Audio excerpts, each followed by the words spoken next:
it kind of begs the question of, you mean the large plants aren't appropriate? And they are for. So, small modular reactors, the DOE people, for whatever reasons, like to use this term.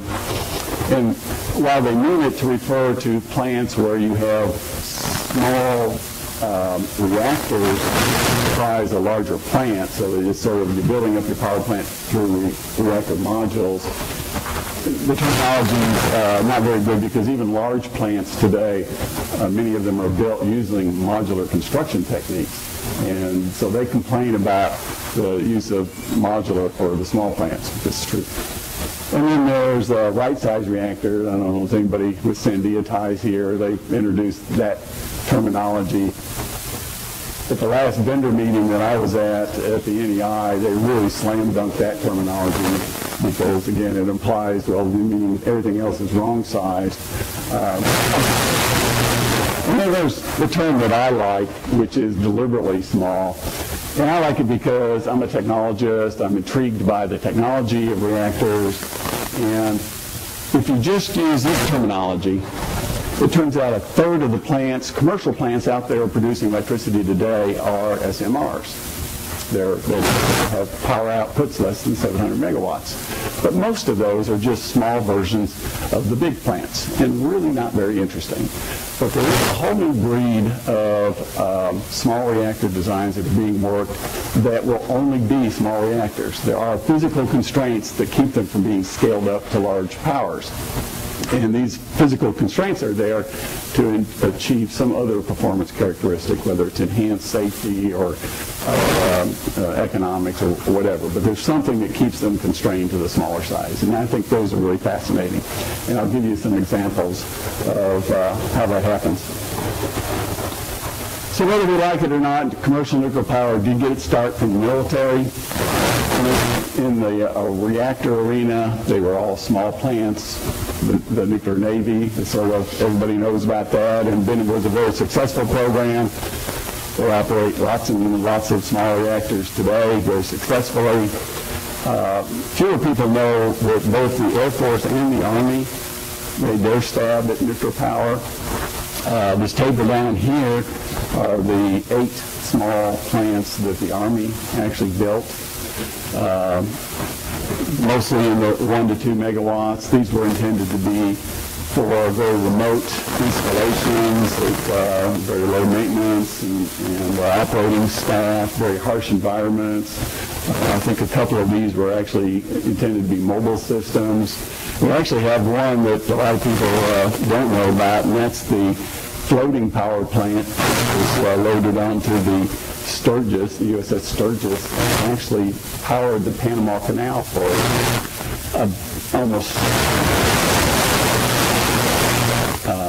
So I want to enter into the floating power plant.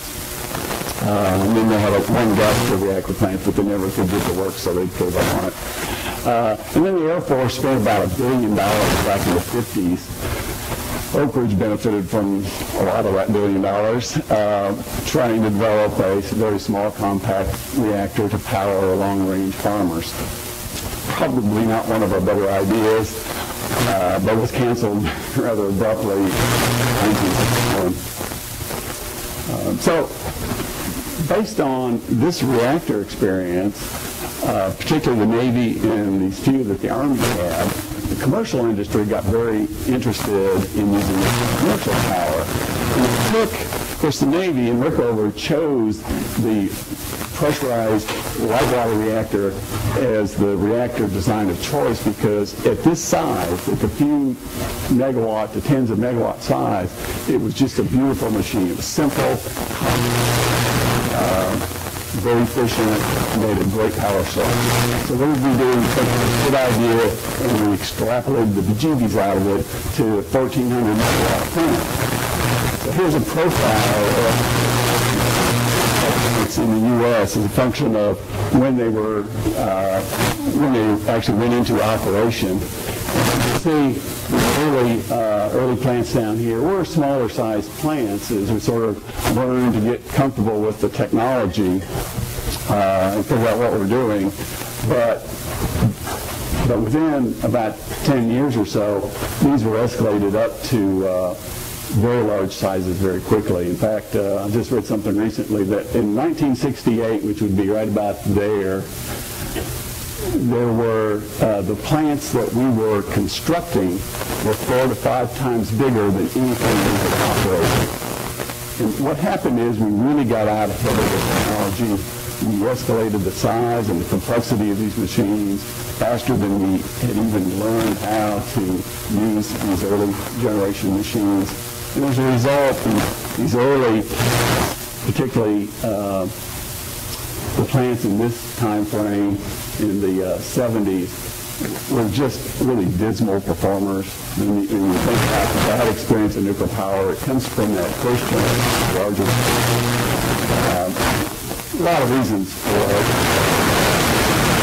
the issue, but part of it was we were escalating the size before we knew how to use them. Regulation was changing very dynamically. A lot of retrofitting, a lot of one-of-a-kind designs. There were a lot of reasons why that messed up. But and what we usually call is at the end of the first era, as the term that Weinberg coined, it was about this about 1980 that a new plant was ordered in the U.S. in 1979. Happened to be right about the time of the 3 Mile Island accident, but that was just one of many contributors to the end of that first nuclear era.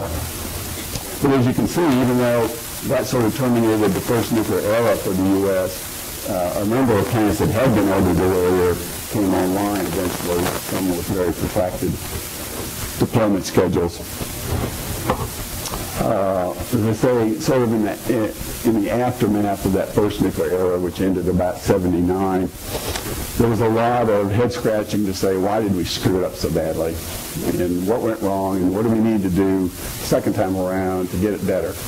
And Weinberg was one of the first who really did an in-depth study of the lessons learned.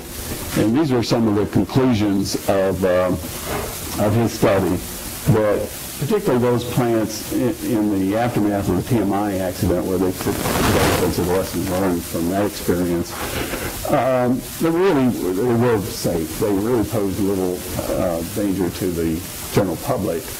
But if you think about TMI, nobody was injured there, but it was a financial disaster for the owner, and that had become the real issue. The cost of the plants and the vulnerability of those plants